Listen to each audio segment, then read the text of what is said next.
Today we are going to do a quick tutorial on how to link to another page on the same site. So we're just using this as a testing kind of code area, which is CodePen. And well, I mean, if we wanted to link to something within CodePen, we would need to add a link, obviously. So a link looks like this, ahref equals, and then the title and a /a.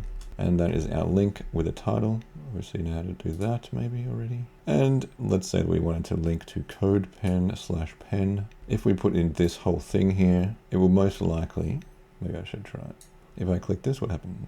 If you middle click, it kind of adds a new window. Yeah, so it kind of adds, I didn't want to click that in the same window or it just creates a new pen. So this one, I think we're just going to rename this link to own self. We're linking to own self, totally. All right, let's save. And that will give us actually a link.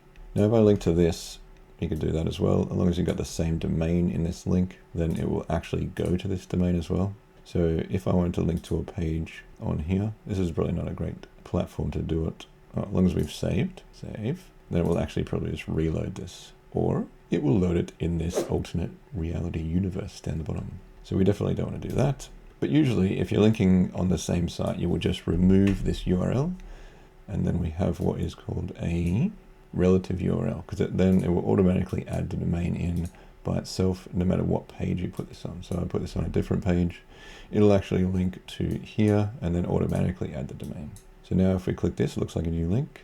I think this will probably load it here because this is kind of weird, which is fine. But yes, that is it. That is how you link to a page in your own site. Is that what the question was? Link to another page on the same site. Yes, you could do that. This one, we only have one site to link to, but that is how you would do it. Just copy the link from here, the full link, paste it in, remove this domain part, but leave the / and the page URL in there. And that is how you do it.